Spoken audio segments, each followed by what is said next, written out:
출애굽기 3장 9절에서 14절까지 말씀.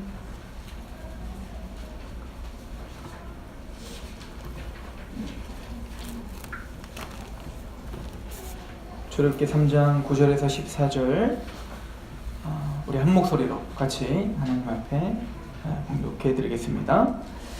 9절입니다. 시작. 이제 가라. 이스라엘 자손의 부르짖음이 내게 달하였고 애굽 사람이 그들을 괴롭히는 학대도 내가 보았으니 이제 내가 너로 바로에게 보내어 너에게 내 백성 이스라엘 자손을 애굽에서 인도하여 내게 하리라. 모세가 하나님께 아뢰되 내가 누구이기에 바로에게 가며 이스라엘 자손을 애굽에서 인도하여 내리이까? 하나님이 이르시되 내가 반드시 너와 함께 있으리라. 내가 그 백성을 애굽에서 인도하여 낸 후에 너희가 이 산에서 하나님을 섬기리니 이것이 내가 너를 보낸 증거니라. 모세가 하나님께 아뢰되 내가 이스라엘 자손에게 가서 이스라엘을 너희의 조상의 하나님이 나를 너희에게 보내셨다 하면 그들이 내게 묻기를 그의 이름이 무엇이냐 하리니 내가 무엇이라고 그들에게 말하리이까? 하나님이 모세에게 이르시되 나는 스스로 있는 자니라. 또 이르시되 너는 이스라엘 자손에게 이같이 이르기를 스스로 있는 자가 나를 너희에게 보내셨다 하라. 아멘.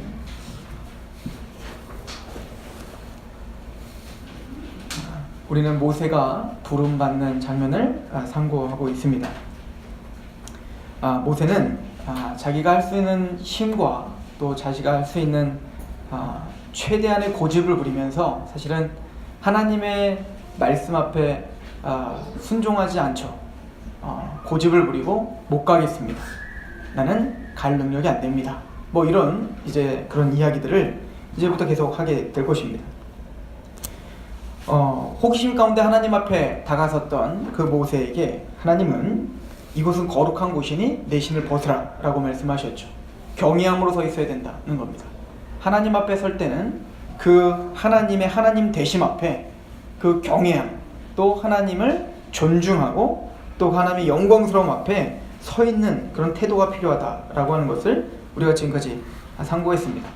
우리가 지난주에도 상고해봤지만 사도 요한, 예수님의 사랑하는 제자, 항상 예수님 품에 안겨 있었던 예수님과 가장 친근했던 사도 요한도 계시록에서 하나님이 되신 예수 그리스도를 대면했을 때 죽는 자처럼 되죠.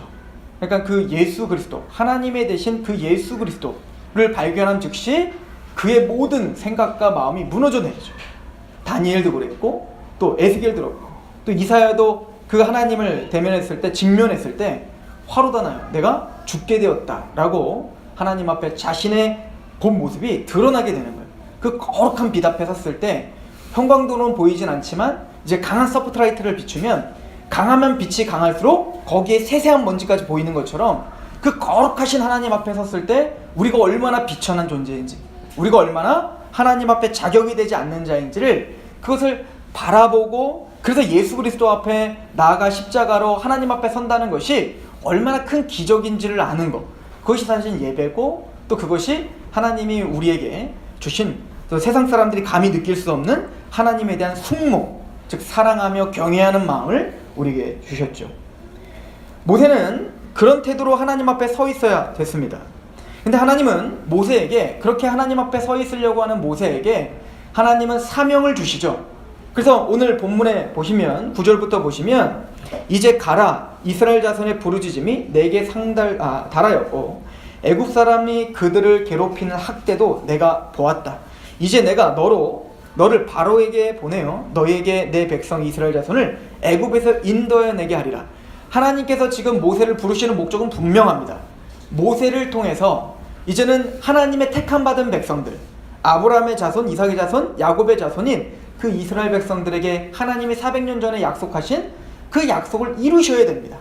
그래서 4대 만에 너희가 다시 가나안 땅으로 돌아올 거야 라고 약속했던 그 언약을 하나님이 신실하게 지켜주시기 위한 통로로 모세를 사용하시겠다라고 이야기를 하죠. 사실은 이 모세의 부르심과 모세에게 주신 그 사명은 우리를 부르심과 우리에게 주신 사명과 동일합니다. 여러분들이 잘 아는 말씀이 있죠. 베드로전서 2장에 보면 너희는 택함받은 족속이고 왕같은 제사장들이다 라고 이야기를 합니다. 그 왕같은 제사장으로서 우리를 부르신 그 정확한 목적은 뭡니까? 너희를 기이한 빛으로 너희를 불러내신 그 아름다운 덕을 선전하게 하려 함이라. 어쩌면 모세에게 그거를 원하시는 겁니다. 모세야, 내가 너를 통하여 나의 백성을 그 흑암 가운데 있는 그 바로의 그 권세 아래에 있는 마땅히 하나님을 예배해야 되고 마땅히 하나님께 경배해야 될 그 하나님의 택함받은 백성들이 바로에게 짓눌려서 하나님을 위한 헌신과 하나님을 위한 일을 하는 게 아니라 그들이 바로를 위해서 람셋을 짓고 피라밋을 짓고, 그래서 뭡니까? 하나님을 위한 노동을 누굴 위해서 살고 있어요? 바로를 위해 살고 있다는 거예요. 마찬가지로 우리도 마찬가지죠. 우리를 창조하신 목적은 영광과 찬송입니다. 하나님의 영광과 찬송을 부르게 하기 위하여 우리를 창조하셨고 구속했다 라고 이사야 43장은 이야기합니다. 에베소서 1장 전체가 그 얘기를 하죠. 성부 하나님께서 만세 전에 우리를 예정하셨다. 왜요? 그 하나님께 영광과 찬송이 되게 하려 함이라. 예수님께서 우리를 위하여 십자가에 죽으셨습니다. 그래서 구속, 곧 죄사함을 주셨죠. 왜요? 영광과 찬송이 되게 하려 함이라. 성령님께서 우리에게 인쳐주시고 믿음을 주시고 그 기업의 보증이 되어주셨죠. 왜요? 영광과 찬송이 되게 하려 함이라. 우리의 인생 목적 자체가 영광과 찬송, 예배입니다. 그러니까 하나님은 우리를 예배자로 만드셨고 예배자로 불렀단 말입니다. 마땅히 하나님께 예배를 드려야 될 하나님의 택함받은 민족들이 하나님을 경배하지 않고 바로를 위해 산단 말입니다. 세상을 위해 산단 말입니다. 자기 자신을 위해 산단 말입니다. 모세를 통하여 하나님이 하고자 하는 건 뭐죠? 나의 백성들을 끄집어내라는 겁니다. 하나님이 너에게 비춰주신 그 기이한 빛을 선전하여 그들을 흑암의 권세에서 건져내는 일을 해라 라고 하는 거죠. 왕같은 제사장인 우리가 동일한 사명 가운데 있는 거예요. 그리고 하나님은 말씀하십니다. 우리에게도 가라. 모세에게 가라 한 것처럼 우리에게도 가라 합니다. 가족에게로 가라, 직장에게로 가라, 또 너에게 있는 모든 땅으로 가라. 하나님의 예배가 없는 곳에 예배를 다시 회복하는 것으로 그 통로로 내가 너를 세웠으니까 너는 가라 라고 이야기한단 말입니다. 모세가 뭐라고 대꾸하죠? 내가 무엇이간데, 내가 누구기에. 이 얘기는 뭡니까? 내가 누군데 보냅니까? 내가 뭔데 거길 갑니까? 라고 이야기하는 것과 같죠. 우리 보고 하나님이 그런 사명을 맡깁니다. 내가 너에게, 하나님의 나라가 너희에게 맡겨졌다. 베드로를 한번 생각해 보세요. 베드로는 이제 다시 예수님을 부인한 상태에서 업으로 돌아갔잖아요. 이제 하나님이 주신, 예수님이 주신 사명, 사람을 낚는 어부가 되라 라고 하는 사명 다 잊어버리고 십자가 앞에 두려워서 도망자가 됐단 말입니다. 예수님을 부인하며 저주하며 부인까지 했던 그 치명적인 죄를 범하고 지금 도망자가 됐단 말입니다. 스스로 얼마나 비참할까요? 예수님을 쳐다볼 수도 없죠. 그런데 그 베드로에게 예수님은 찾아오십니다. 그죠? 그리고 예수님이 그 베드로에게 뭐라고 합니까? 내 양을 먹이라는 겁니다. 내 양을 치라는 겁니다. 내 양을 먹이라는 겁니다. 그 양이 어떤 양이죠? 예수님의 피값으로 사신 양이란 말입니다. 가장 귀한 양이란 말입니다. 자신의 모든 것이란 말입니다. 예수님이 가장 소중하게 여기는, 가장 귀하게 여기는 그 양을 누구에게 지금 맡기고 있는 거예요? 배반자인, 배신자인, 죄 가운데 있는 베드로에게 맡기고 있단 말입니다. 베드로도 모세와 같은 생각이 있지 않았을까요? 내가 누구기에? 도대체 내가 누구기에? 나는 아무 자격이 되지 않습니다.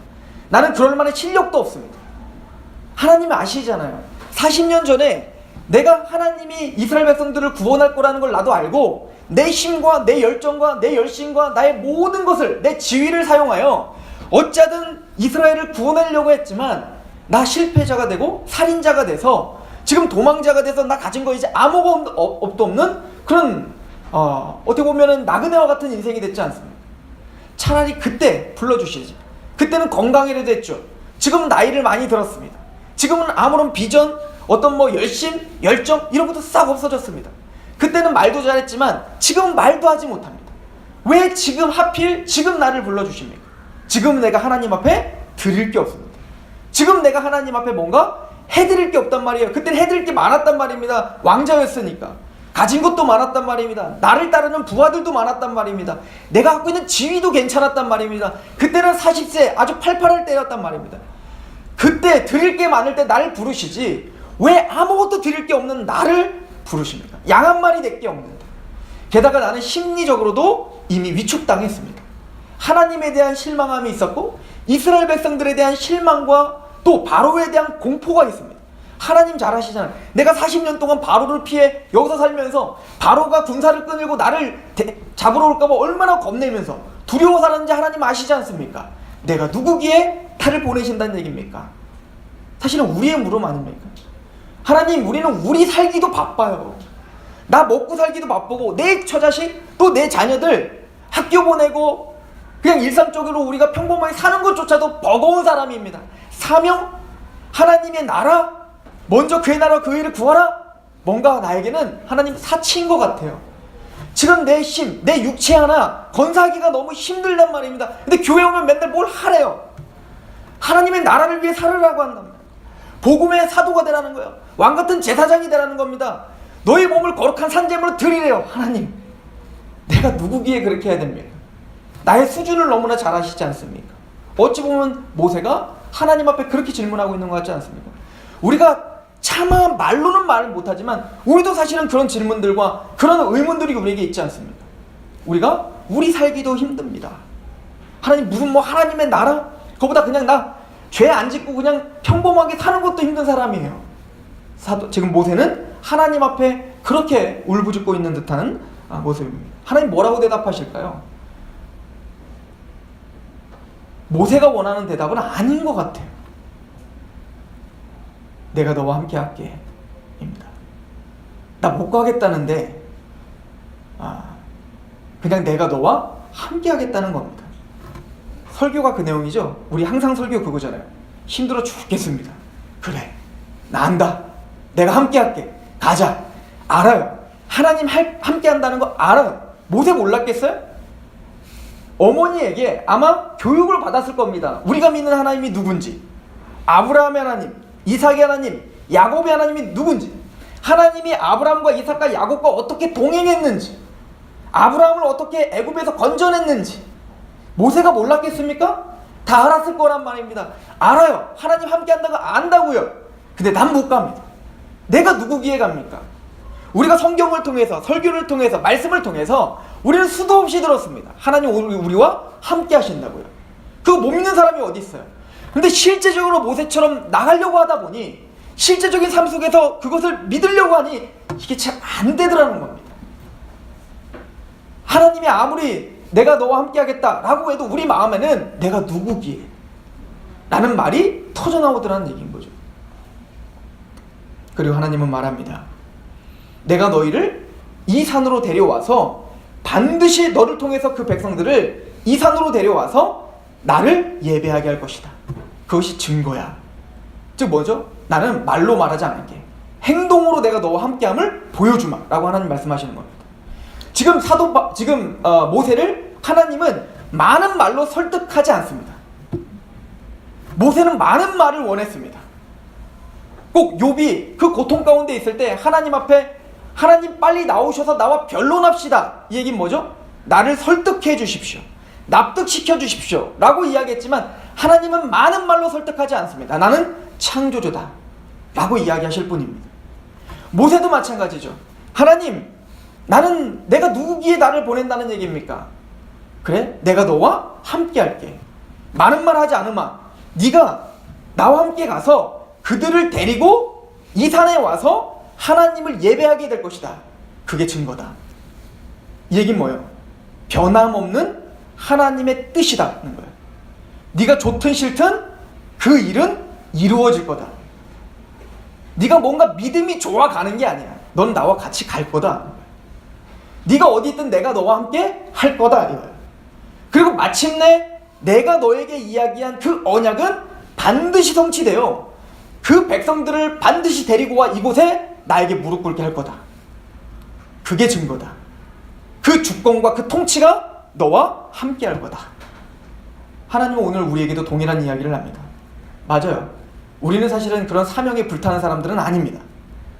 우리는 오늘 하루하루 사는 것도 버거운 사람들입니다. 그러나 하나님은 우리를 향한 그 계획을 포기하시지 않습니다. 하나님은 반드시 우리에게 증거를 보여줄 겁니다. 하나님 행동으로 보여주셔서 여러분들을 통하여 반드시 하나님 앞에 예배하는 자를 만들어내시고야 말 것입니다. 이게 하나님이 우리에게 약속하시는 거예요. 거스를 수 없는 하나님의 절대적인 주권이 우리를 인도하겠다 이야기하고 계시는 거죠. 모세는 다시 한번 반문합니다. 좋습니다. 내가 그걸 믿고 간다고 해봅시다. 그럼 이스라엘 백성들에게 가서 2차 조차에서 여호와가 너희를 불러낸다 가자 하면 그 사람들은 분명히 이야기할 겁니다. 그가 누구냐? 한번 생각해 보세요. 여러분들이 하나님과 복음을 전하러 친구들에게 가거나 가족에게 가거나 가서 했다고 해봅시다. 하나님이 너를 사랑하셔. 너가 죄인인데 지옥 갈 수밖에 없는데 예수 그리스도의 십자가로 너를 구원시켜 주셨대. 그분이 누군데? 누군데 나한테 그렇게 하는 거야? 아니 내 죄를 왜 자기 아들을 통해서 뭐 죄를 사해? 그분이 누군데? 하나님이 누군데? 나한테 보여줘봐. 그 하나님이 도대체 누구기에 너는 그렇게 믿고 있느냐라고 물어봤을 때 대답할 걸 좀 달라는 거예요. 사실은 우리가 왜 당당하게 세상 사람들 앞에서 하나님을 증거하지 못할까요? 확신이 없기 때문에 그렇습니다. 나는 확신이 있을 수도 있어. 그런데 이 사람들이 이해할 거라는 확신이 없어. 내가 믿는 예수님을 전하면 이 사람들은 누군데 그게? 그 불교에 믿는 그 신이나 이슬람 믿는 그 신이나 너희가 믿는 그 신이나 뭐가 다른 건데? 우리는 그들을 납득시키고 설득시킬 지혜나 실력이 없단 말입니다. 모세가 그게 걱정된 거예요. 좋습니다. 하나 접고 하나님 나와 함께 한다고 칩시다. 그런데 내가 그들에게 갔을 때 과연 그들이 내 말을 설득 당하겠어요? 목사님 하나님 생각해 보세요. 그들 40년 전에 나 거부했던 사람들입니다. 내가 돌아가면 얼마나 나를 조롱할까요? 그때 왕자로서 뭐 자기가 하겠다고 하고 동왕이나 치고 또 저 모세 때문에 우리가 얼마나 더 고생했는데, 그러니까 자기를 보면 화가 나고 또 비아냥거릴 텐데 그들에게 어떻게 보이지 않고 들리지 않는 그 하나님을 설득한단 말입니까? 하나님의 이름이 무엇입니까? 당신의 존재가 누굽니까? 이렇게 물어보는 겁니다.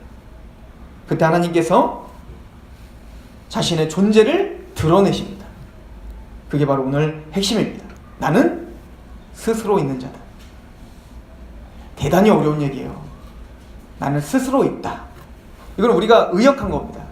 한국어 성경이 그냥 의역한 거고, 직역을 하면 진짜 어려워요.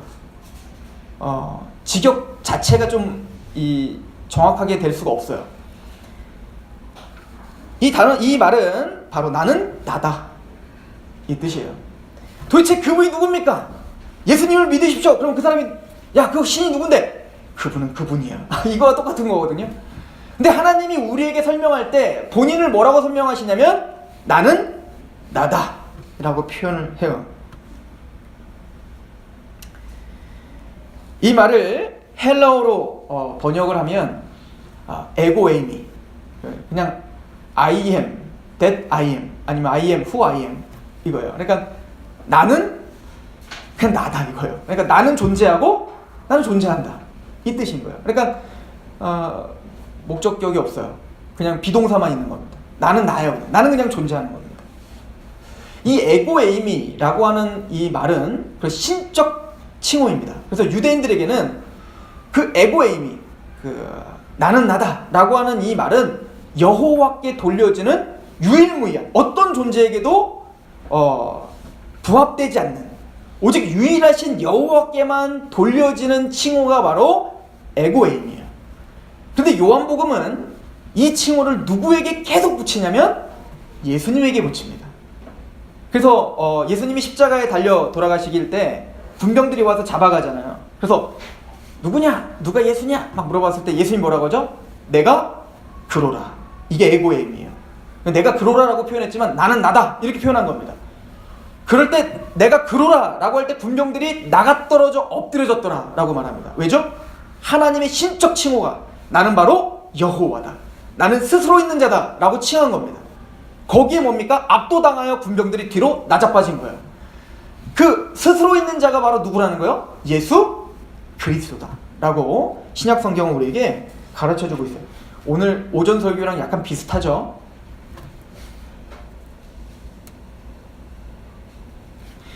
이 스스로 있는 자라는 것은 하나님을 그 무엇과도 비교할 수 없다라고 하는 겁니다. 물론 하나님은요, 우리가 만지고 보고 우리가 경험하고 있는 것을 통해서 하나님을 끊임없이 설명해 줍니다. 그죠? 예를 들어서 아버지를 통해서 아버지 되시는 하나님의 사랑을 깨닫게 되죠. 아브라함이 이삭을 바치는 그 심정 생각해 보세요. 100세 때 낳은 하나밖에 없는 독생자인 그 이삭을 바치는 그 아브라함의 심정이 어떻겠냔 말이에요. 그 심정을 통해서 우리는 독생하신 예수 그리스도를 내어주시는 아버지의 사랑을 우리는 간접적으로 느낄 수가 있어요. 또한 계시록에 보면 하나님의 음성이 많은 물소리와 같고, 이 많은 물소리라는 게 뭐죠? 그 나야가라 폭포나 이런 거대한 폭포에서 물이 막 힘있게 떨어지는 소리, 그 웅장함, 그 하나님의 음성은 천둥 소리와 같고, 이게 무슨 얘기입니까? 진짜 천둥 소리예요? 막 많은 물소리가 진짜 하나님 음성이에요? 비유죠. 그만큼 뭡니까? 하나님의 말씀은 권위가 있고 위엄이 있고 무게가 있고 거기에는 능력이 있음을 설명해 주는 거 아닙니까? 또한 하나님의 나라는 홍보석과 녹보석과 막 그런 보석, 진짜 천국 가면 그런 보석이 있다는 얘기인가요? 아니죠. 그 당시에 사도 요한이 생각할 수 있는 가장 아름다운, 가장 값진 거를 낸 게 그거밖에 없다고요. 즉 하나님의 그 아름다우심, 하나님의 그 영화로우심, 이걸 표현할 길이 없어 홍보석과 녹보석 같은 보석들로 하나님과 예수님의 아름다우심을 표현할 수밖에 없었죠. 또한 보좌, 하나님이 보좌에 앉아 계셨다. 진짜 하나님이 딱 가면은 막 하나님 보좌에 딱 앉아 계시는 거예요? 하나님 안 보이는데? 이것도 뭐죠? 신인 동형론적 표현이에요. 신인 동형론적 표현. 즉 어린 아이에게 뭔가를 설명해 줄 때 우리의 어른의 수준에서 아이에게 설명하면 아이가 하나도 못 알아먹죠. 그러니까 그 아이들의 수준에 맞게 옹알이하는 소리를 낸다고 그랬죠? 이렇게. 그런 것처럼 하나님은 하나님의 그 지혜와 하나님의 존재하심을 우리에게 설명해 줄 때 우리 인간의 수준에 맞게 설명을 하실 수밖에 없습니다. 그러나 스스로 있는 자라는 것은 아무리 많은 물소리, 보좌, 보석, 그리고 아버지, 어머니 이런 것들을 통해서 우리는 간접적으로 알지만 그게 하나님은 아닌 거예요. 그 어떤 것도 비교할 수 없는, 그 어떤 것도 초월하시는, 그 어떤 것으로도 비유되어 설명되어질 수 없는 그분이 누구라는 겁니까? 하나님이시다 라고 이야기하는 겁니다. 모세야, 네가 갖고 있는 선입견을 버리라는 겁니다. 모세야, 네가 갖고 있는 아집과 고집을 버리라는 겁니다. 네가 생각하는 신이라고 하는 어떤 그 존재를 버리라는 거예요. 나는 누구에게 재단되어지거나 누구에 의해서 형상이 만들어지거나 누구에 의해서 정립되는 존재가 아니라는 겁니다. 그분은 초월하시는 분이고 그분은 영광스러운 분이고 무한하시며 그분은 모든 것의 소유자가 되시는 분입니다. 그게 스스로 있는 자야. 못 알아들으시겠죠? 맞아요. 그게 스스로 있는 자야. 못 알아먹겠는 거. 도대체가 우리가 측량할 수 없는 거. 그 스스로 있는 자가 너와 함께 하겠다 라고 성경은 가르쳐주고 있는 것입니다. 박영선 목사님은 이거를 설명하면서 전 제일 마음에 와닿는 비유를 하시더라고요. 우리 시편 19편을 잠깐 보시겠어요? 시편 19편.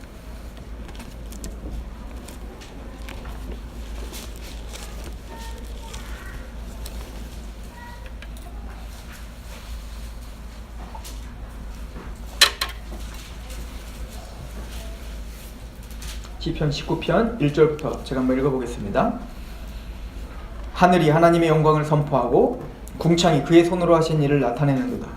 날은 날에게 말하고 밤은 밤에게 지식을 전하니 모든 천지 만물이 하나님의 영광을 선포하고 하나님을 지극히 높이고 있다.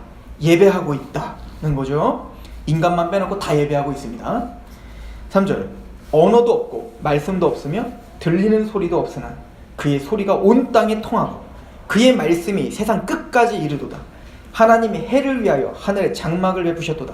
해는 그의 신방에서 나오는 신랑과 같고 그의 길을 달리기 기뻐하는 장사 같아서 하늘 이 끝에서 나와서 하늘 저 끝까지 운행하며 그의 열기에서 피할 자가 없도다. 하나님은 광대하시고 창조하시며 능력이 많고 무한하시며 우리 모든 것을 섭리하신다. 7절 여호와의 율법은 완전하여 영혼을 소생시키며 여호와의 증거는 확실하여 우둔한 자를 지혜롭게 하며 여호와의 교훈은 정직하며 마음을 기쁘게 하고 여호와의 계명은 순결하여 눈을 밝게 하시는도다. 여호와를 경외하는 도는 정결하여 영혼까지 이르고 여호와의 법도 진실하여 다 의로우니. 우리 같이 한번 10절 읽어봅니다. 시작. 금 곧 많은 순금보다 더 사모할 것이며 꿀과 송이 꿀보다 더 달도다. 하나님의 율법, 하나님의 계명, 하나님의 복음, 하나님의 말씀, 그 말씀이 뭐보다 달대요? 송이 꿀보다 더 달다는 거예요. 이 시편 기자는 도대체 어떤 하나님을 믿고 있기에 하나님의 말씀이 막 달고 상상할 수 없는 그 기쁨이 있고 만족함이 있을까? 여러분들 하나님의 율법 앞에 서면 막 진짜 막 기쁘고 막 꿀 먹는 것보다 더 막 달고 그러십니까? 그러면 좋겠는데 현실은 그러지 못하죠.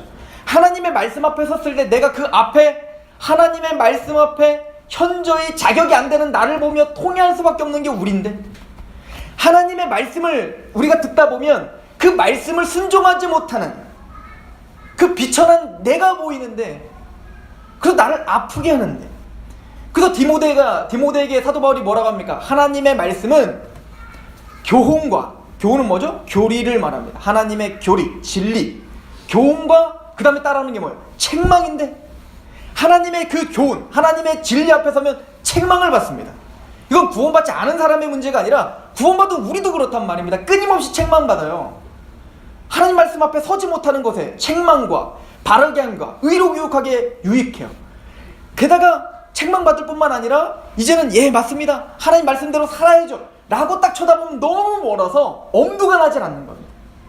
하나님 나 못 가겠습니다. 근데 이 시편 기자는 도대체 어떤 마음으로 그 율법 앞에 섰을 때 뿔송이처럼 다냐 이거예요. 이걸 박영선 목사님이 이렇게 해석을 하더라고요. 지금 시편 19편의 그 기자는 하나님의 영광스러움이 다 천지 만물에 있다. 그런데 모든 인간들은 그 천지 만물에 있는 하나님의 영광스러움과 아름다움을 보냐 못 보냐? 못 본다 이거예요. 못 보는데 하나님은 그 말씀을, 그 천지 만물에 있는 하나님의 영광스러움을 볼 수 있도록 우리에게 율법을 주셨고 우리에게 말씀을 주셨다는 거예요. 그래서 우리는 말씀을 통해서 그 하나님의 도덕적인 거룩하신, 또 하나님의 능력, 하나님의 구원의 은혜, 이 모든 것들을 말씀을 통해서 배우게 된다는 겁니다. 즉 말씀을 통해서 천지 만물을 통해서 봐야 되는 그 하나님의 영광이 보이지 않자 하나님 특별 계시는 말씀을 통해서 그 하나님을 보게 하신단 말이에요. 말씀엔 지혜가 있다는 거 아닙니까? 그래서 그 말씀을 볼 때 여전히 우리는 연약한데 말씀 속에서, 율법 속에서 하나님의 뭐가 보이죠? 고집이 보이는 겁니다. 내가 너를, 그 고상한 하나님께서 그 고상한 그 자리까지 반드시 내가 너를 인도하겠다라고 하는 하나님의 그 하나님 되심이 말씀을 통해서 보이더라는 겁니다. 그게 성도들에게는 달콤한 겁니다. 나의 자격됨을 따지지 않고 나의 수준을 따지지 않고 그 자리에서 나를 받아주시며 나를 그 고상하시고 아름다우신 그 자리로 우리를 마침내 인도하시고야만은 그 하나님이 율법을 통해, 말씀을 통해 우리에게 계시되었단 말입니다. 그래서 구원받은 하나님의 백성들은 말씀을 볼 때마다 그 말씀이 꿀송이처럼 단 거예요. 여전히 그 말씀 앞에 그 말씀을 완벽하게 지키지 못하는 나지만, 그러나 아브라함을 아브라함답게 하시는 그 하나님의 은혜와 열심과 능력과 아름다우심을 말씀을 통해서 보는 겁니다. 그래서 우리에게 소망이 있구나를 깨닫습니다. 그래서 우리를 인도하시는 그 하나님의 영광스러운 자리로 우리는 마침내 가구나, 가서 우리는 승리하는구나, 가서 승리의 깃발을 꽂는구나를 바라보게 되더라고요. 마침내 우리는 그 영광스러운 예수 그리스도의 형상으로 화하여진다. 이 놀라운 언약의 말씀이 우리에게 선포되더라는 거죠. 스스로 있는 자의 말씀입니다. 스스로 있는 자가 가장 잘 계시된 게 바로 복음입니다. 여러분들 창세부터 계시록까지 복음을 이야기하고 있습니다. 그 복음의 핵심이 뭐죠? 우리는 하나님을 몰랐습니다. 어두운 가운데 있었으니까. 그러나 하나님은 만세전부터 성부, 성자, 성령 하나님께서 언약하시고, 우리는 하나님을 몰랐지만 죄 가운데 있는 우리를 구원하시기 위하여 만세전부터 계획하시고, 그 계획하신 걸 선지자를 통해서, 또 복음을 전파하는 사도들과 그 뒤에 제자들을 통해서 복음이 전파되게 하시고, 마침내는 예수 그리스도를 십자가에 죽게 하시며 부활시켜 주셔서 마침내는 우리를 믿음을 주셔서 여기에 끌어안아 교회를 형성하게 했단 말이죠. 그리고 예수님 다시 오셔서 우리를 영화롭게 하실 것입니다. 이게 복음입니다. 스스로 있는 자만이 하실 수 있는 절대적인 은혜입니다. 즉 복음을 통해서, 복음에는 하나님의 의가 나타나니, 즉 그 복음을 통해서 우리는 스스로 계신 자가 누구신지를 배웁니다. 우리의 죄, 우리의 수준, 우리의 자격되지 않음을 능가하시는, 이기시는, 집어삼키시고 마침내 하나님의 영광과 은혜로 우리를 더딥히시는 그분이 바로 스스로 계시는 하나님이십니다. 모세에게 말하는 겁니다. 내가 너와 함께 하겠다. 맞다, 너는 자격이 되지 않는다. 맞다, 너는 실력이 없다. 그러나 스스로 있는 내가 너와 함께 하겠다. 그 스스로 계시는 하나님께서 저와 여러분들과 이 교회와 함께 하시는, 기도하겠습니다. 하나님 아버지, 그 무한하시며 아름다우시며 영광스러운 하나님을 우리가 어떻게 표현할 수 있고 어떻게 그 하나님을 그리며 만들어낼 수 있겠습니까? 말씀의 계시를 통해서 우리에게 허락하신 그 하나님의 포기하지 않는 그 사랑, 변하지 없는 그 신실하신 그 언약이 아버지 하나님 우리 마음판에 믿어지게 하셨고 또 그 언약을 소망하게 하셔서 감사합니다. 모세처럼 우리는 자격이 되지 않습니다. 상처도 있습니다. 하나님에 대한 굳건한 신뢰가 없을 때도 있습니다. 그럼에도 불구하고 스스로 계시는 하나님이 우리와 함께 계시며 마침내 그 언약을 성실하게 인도하실 것이기에 우리는 다시 한번 소망을 갖고 또 그 소망을 부끄럽게 하지 않음은 성령님께서 우리 안에 하나님의 사랑을 끊임없이 부어주시기에 우리가 그 소망을 붙들 수 있습니다. 성령님, 그 소망 가운데 살 수 있도록 우리 마음에 이 말씀이 생각나게 하시고 깨닫게 하시옵소서. 예수 그리스도의 이름으로 감사하며 기도합니다. 아멘.